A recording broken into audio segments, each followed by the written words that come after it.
Midday Kentucky, everyone. We're over here with Alison Davis, and we are cooking what you call similar to a crab cake, but it's called shrimp cakes. I'm telling you, I am obsessed with this dish. Are you? Yes, I'm going to be blogging and putting this out everywhere because it is one of my new favorite dishes. And crab can be expensive. Yeah. So to have these shrimp cakes as a substitute and to also be gluten-free, I mean, is a win-win. Okay. All right. So I've never heard of it, but I'm going to roll with it. You are going to love it. You like seafood, right? I do. Yeah. But I'm interested to see how you do this. Okay. So the first thing I did was we took wild-caught shrimp and we put it in the food processor. So we have, you know, shrimp paste, if you will. Yes, it looks like shrimp paste. You just too. wait. I don't like I don't like your tone. I don't like your tone.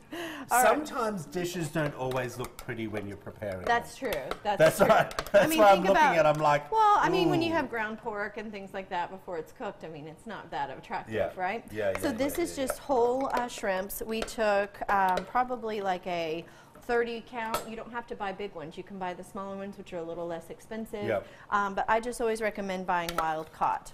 So we take the shrimp, and then we are going to add a few things in. I've got some green onions going in. I love green onions. I do too. Yeah. I do too.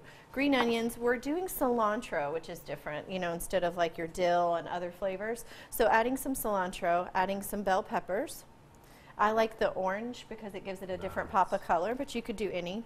We're going to add a bit of the lime flavor, and instead of the juice, I'm going to do some of the zest. Exactly. So just a little bit of that lime zest. You've obviously used that lime before. Yeah, I've zested it. I thought once you can use it, you just keep it in the fridge. I was going to say, because I would normally throw that whole thing out. No, you keep it in the fridge and it's still good. Oh, yeah. wow. So we're using some of the zest in there with that. I didn't know I'm that. going to season it with some salt and pepper. Yep. And then we are going to add some mustard. Mustard also is going to help serve as a bit of a binder in this. And then I'm going to add an egg. I love that you don't measure anything. Oh, honey, it's too, I mean, it would take too much time. All right, and then we're going to add an egg. Again, you will get the recipes, though. They will get the recipe for this.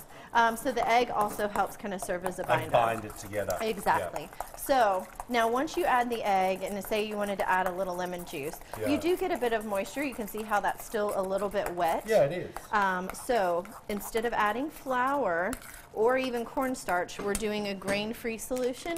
I'm adding a bit of the coconut flour. And so you'll just watch how the coconut flour absorbs the liquid and helps this to come together. Okay.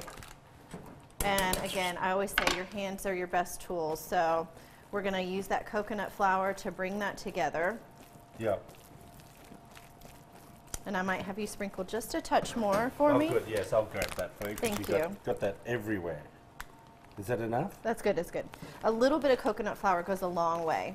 So you're just doing it till it's combined. See, for me, sometimes it's more about the feel and the texture versus the quantity. Is that why your hands are in there? Yes. All right. So now we have it where it will come together. And you have this little shrimp cake. Yeah. And instead of breadcrumbs, we're going to roll it in some almond meal. I don't want to roll that up. No, you know I like getting my hands. Good. Yeah. This is the almond meal. So you see, I'm just giving That's a huge cake. It is gorgeous, isn't it? I would do a teaspoon. No. I mean, if you were doing it for like an appetizer, sure. But I use this like with a fresh salad. Okay. So we use the almond meal for like a little bit of a crust and into a warm pan. Yeah. Or a hot. Why do you always put the pan in front of me? I don't know. I think I you like want that to burner. I think you want to burn me. No, I like that burner the best. So just roll it right in the almond meal and then pat it out. And you've got shrimp cakes in no time. So you talk about a quick, gluten-free, healthy dinner option. Yeah. And this is something also that we do with our weekly meals. I'm so... I know. He's so distracted by the food on my hands. I know. No, but you know what I'm also thinking? I'm thinking to myself, one day you're going to grab all this stuff and you're going to punch it in my face. Because Maybe on April Fool's Day. I did that to one of my co-hosts once.